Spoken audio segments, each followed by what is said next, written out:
তখন থেকে সেই এক টানা বৃষ্টি, আর তেমনি জোর হাওয়া। সরু জলের ফোঁটাগুলো যেন ছুঁচের মতো বিচ্ছে চোখে মুখে। ছাতা, রেনকোট কিছুতেই আটকাতে পারছে না ওদের। আলোটা আবার এমন কাঁপছে কেন? তেল ফুরে আসছে নাকি?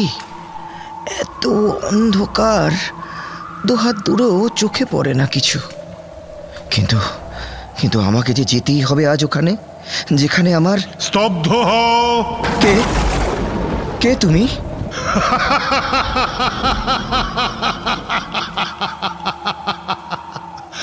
কি স্পর্ধা! আমারই আবাসে দাঁড়িয়ে প্রশ্ন করছো কে আমি? তোমার আবাস? তার মানে এ তো সমাধিভূমি। হ্যাঁ, আমি এ সমাধিভূমির অধিপতি। গভীর নিশীথিনী আমার শাসনকাল। ও, তাই বুঝি। হ্যাঁ, এবার দেখতে পাচ্ছি তোমাকে। অন্ধকারের মধ্যে আরো গাঢ় অন্ধকারের এক বিরাট চাঙড়ের মতো দাঁড়িয়ে আছো তুমি। আশ্চর্য, কেমন সহজ সুরে বললে কথাগুলো। আমাকে দেখে আতঙ্ক জাগছে না তোমার? আতঙ্ক, ভয়? আমার সব ভয় তারই সঙ্গে চলে গেছে আমাকে ছেড়ে। এখন আমি আর কোনো কিছুতেই ভয় পাই না। ভয় পাও না? বড় অদ্ভুত কথা শোনা রে ছোকরা। কেন ভয় পাবো? কিসের ভয়? হ্যাঁ, আর আমার হারানোর মতো কি বাকি আছে যে... থামো থামো, নির্বোধ মানুষ। বলতে পারি, হারানোর মতো অনেক কিছু এখনো বাকি আছে তোমার। নয়তো এমন দুর্যোগের রাতে ঝড় বৃষ্টির বাধা না মেনে এই মৃতের দেশে আসতে না তুমি। তোমার কথা বুঝতে পারছি না হে অলৌকিক পুরুষ, কিন্তু আর সময় নেই আমার। পথ ছাড়ো। কোথায় যাবে তুমি? আমার জীবনের নিভে যাওয়া সে একমাত্র আনন্দের বাতিটি শুয়ে আছে এখানে মাটির নিচে, তারই কাছে। ওহে যুবক, আর কবিত্ব করো না। তোমার এককালের প্রেয়সীর কথা বলছো বুঝি? এককালের? সে আমার চিরদিনের, অনন্তকালের। শোনো সমাধিভূমির অধীশ্বর, শোনো। সেই অলোক সামান্যা নারীকে পেয়ে এ পৃথিবী একদিন ধন্য হয়েছিল, তাই? আর তাকে হারিয়ে আজ ম্লান হয়ে গেছে সূর্যের আলো।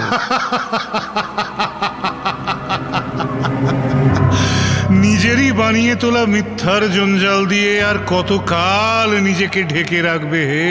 কি বললে? নিজের বানিয়ে তোলা মিথ্যার জঞ্জাল? না, ক্রোধ নয়, আজ করুণা হচ্ছে তোমার ওপর, বুঝলে? করুণা। এক বিষণ্ণ, শীতল, আলোহীন দুনিয়ার বাসিন্দা তুমি।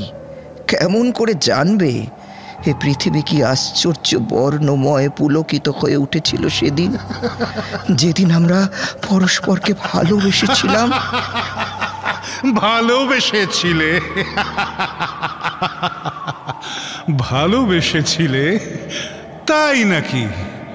তা সে ভালোবাসার অবয়ব কেমন?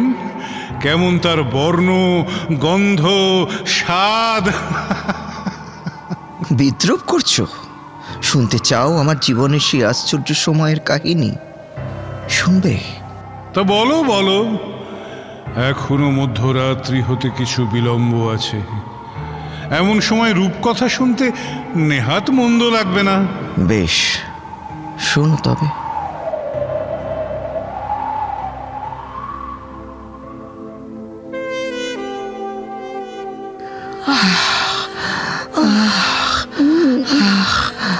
ভয়ঙ্কর এক দস্যুর মতো আমাকে তছনছ করে কেন যে লুটে নাও তুমি বারবার? কি পাও? যা পাই নত জানো হয়ে সেই লুণ্ঠিত ঐশ্বর্যের অর্ঘ সাজিয়ে দিই তোমারই উদ্দেশ্যে। টের পাও না বুঝি? কি ক্লান্তি, আর সেই সঙ্গে কি গভীর তৃপ্তি। তুমি কি জাদু জানো? জাদু? জাদু জানি আমি? হ্যাঁ, তুমি। নয়তো কেমন করে আমাকে করে তুললে একটি সেতার, এমন অলৌকিক সুরের মূর্ছনা কি করে বাজলো আমার শরীরে, মনে? এই পৃথিবীর শ্রেষ্ঠ জাদুকরী তো তুমি। তোমার চোখে কি আছে বলো তো সুমনা? তোমার চোখের ওই নীলাভ কালো তারা দুটির দিকে তাকালে আমি আমি নিজেকে হারিয়ে ফেলি সুমনা। নিজেকে হারাবে কি করে? তাকাও, আর একবার তাকাও আমার চোখে চোখ রেখে। এই তো দেখবে তুমি রয়ে গেছো আমারই চোখের তারায়। দেখো দেখো, পাচ্ছ দেখতে? পাচ্ছি দেখতে, কিন্তু আজ একটু পরেই জীবনের নিষ্ঠুর কাজের প্রবাহ আমাকে প্রচন্ড স্রোতে ভাসিয়ে নিয়ে যাবে তোমার থেকে অনেক দূরে। তার নাম জীবিকা নির্বাহ, তার নাম কঠিন বাস্তব। প্রতিদিনকার বেঁচে থাকার সংগ্রাম কিছুতেই এড়ানো যায় না। যা সেই নির্মম প্রয়োজন আজ ছিঁড়ে আলাদা করে দেবে আমাদের। আর আমার নিজেকে মনে হবে যেন হিমেল দেশে নির্বাসিত এক শীতার্ত বন্দী, তোমার অপূর্ব উষ্ণতা থেকে অনেক অনেক দূরে। উষ্ণতা কি করে বোঝাবো তোমাকে? তুমি কাছে না থাকলে জুড়িয়ে যাবে আমার সব উষ্ণতা। নালা দিয়ে বয়ে যাওয়া ঘোলা জলের মতো মলিন হয়ে যাবে আমার দিনগুলো, আমার রাতগুলো। কবে ফিরবে তুমি? যদিও মাত্র 3 দিন পরে সুমনা, সামনের রবিবার। তবু দেখো, ওসব ক্যালেন্ডারের হিসেব বুঝিও না আমাকে। 3 দিন? তুমি বলছো মাত্র 3 দিন? তুমি জানো না তোমাকে ছাড়া ওই 3 দিন আসলে বিবর্ণ, বিস্বাদ, যুগান্তরের সমান। সুমনা, তোমার এই অনুভূতির কথা বিশ্বাস করতে সাহস পাই না আমি, জানো। আমার মতো এক সাধারণ মানুষকে তুমি আজ সম্রাটের আসনে বসালে। আমার ভয় করে যদি। আমাকে অবিশ্বাস করতে লজ্জা করছে না তোমার? তোমাকে যে দেখাতে পারছি না। কি দেখাতে পারছো না? এইখানে দেখো, ঠিক এইখানে অনেক ভিতরে আমার হৃৎপিণ্ডটা আছে। একটা ধারালো ছোড়া দিয়ে চিড়ে ফেললে দেখবে। কি বলছো তুমি? ছি। যা বলছি ঠিকই বলছি। যদি চিড়ে দাও মেদমজ্জার এই ঢাকনিটা, তবে দেখতে পাবে ওখানে তোমার নাম লেখা আছে। সুমনা। হ্যাঁ, তোমারই নাম। কিন্তু তুমি তো। সুমনা, কাছে এসো, আরো কাছে এসো সুমনা, আরো কাছে এসো। ওরা মিথ্যে কথা বলে সুমনা, ওরা তো জানে না। কি জানে না? কি জানে না? ওরা বলে পৃথিবী নাকি মোটে একটা। এ কথা ওরা প্রচার করে ছাপার অক্ষরে। একমাত্র আমি জানি অন্য সেই গোপন পৃথিবীটার সন্ধান তোমার মধ্যে যে আমি দেখেছি। কি দেখেছো? বলো আমায়। দেখেছি আশ্চর্য সব পর্বত, উপত্যকা, অরণ্য আর গিরিকন্দর। কতবার উৎসারিত হয়েছে উষ্ণ প্রস্রবণ। আর অভিমান ঘনিয়ে এলে তোমার 2 চোখ হয়ে ওঠে বর্ষা দিনের উপচে পড়া দিঘি। যাও, এইসব তোমার বানিয়ে বলা কথা। না সুমনা, বানিয়ে বলা কথা এ নয়। আমার অন্তরের গভীর থেকে অবশ্যই উঠে আসছে, অলৌকিক এক উপলব্ধি হয়ে উঠে আসছে। সুমনা, জীবন বড় সুন্দর। কেন জানো? কেন গো? তুমি, শুধু তুমি আছো বলে। সুমনা, আমার সুমনা।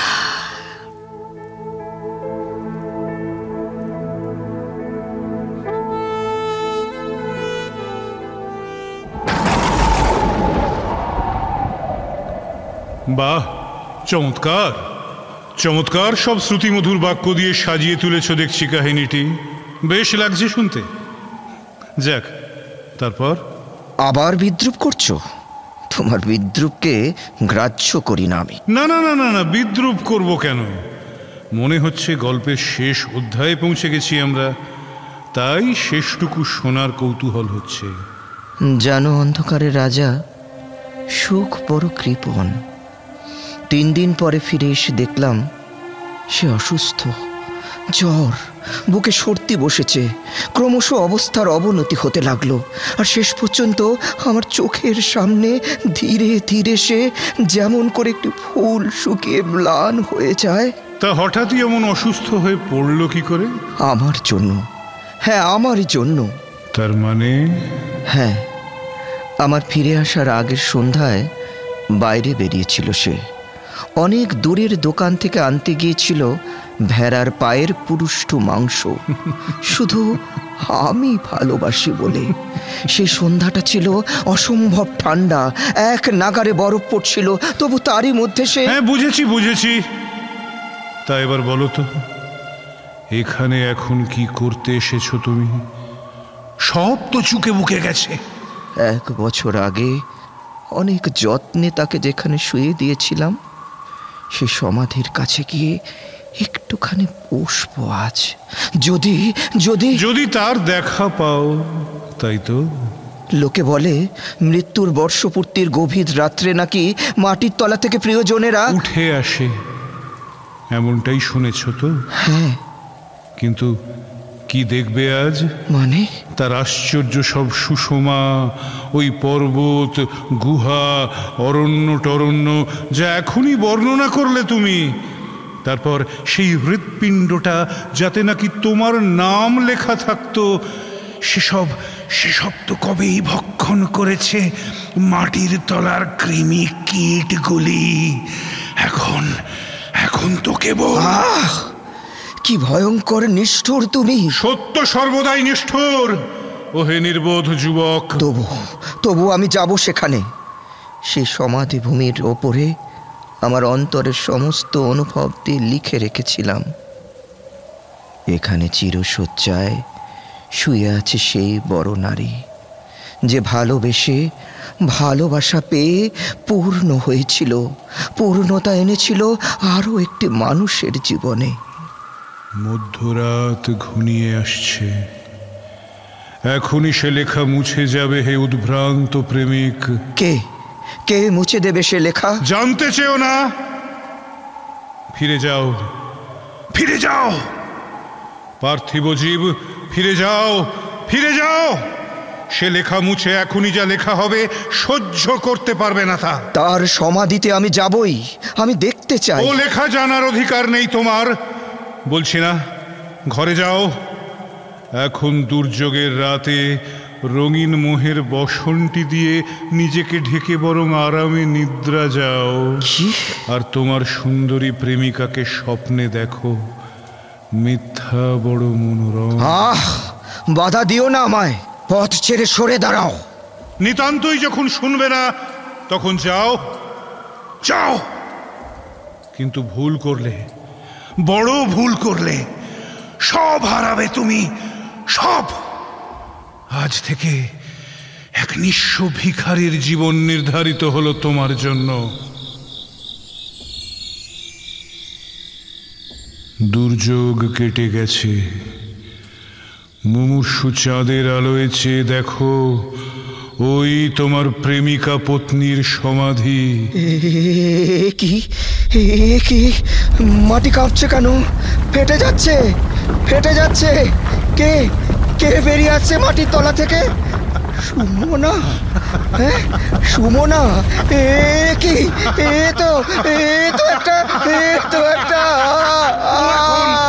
এখন একটা উলঙ্গ কঙ্কাল। তবু আমারই সুমনা। সুমনা, শোনো! সুমনা, শুনতে পাচ্ছ? এদিকে ফেরো।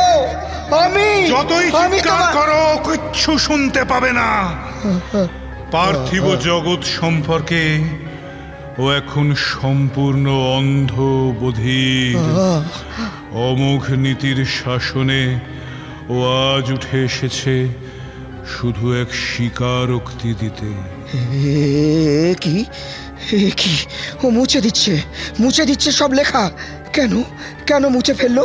লেখাটা মুছে ফেললো কেন? ও ও নিচু হয়ে ওটা কি তুলে নিল? একটা ছোট পাথরের টুকরো। লিখছে। হ্যাঁ হ্যাঁ হ্যাঁ, ওর কঙ্কালের আঙুলে নুড়ি পাথরটা দিয়ে কি যেন লিখছে ও। হ্যাঁ হ্যাঁ, এখানে এখানে চিরশয্যায় শুয়ে আছে সেই অবিশ্বাসিনী নারী, যে এক তুষারবর্ষী রাত্রে স্বামীকে লুকিয়ে গোপন প্রেমিকের সঙ্গে মিলিত হতে যায় আর প্রবল শীতে ফুসফুসের সংক্রমণে আক্রান্ত হয়ে প্রাণ হারায়। না।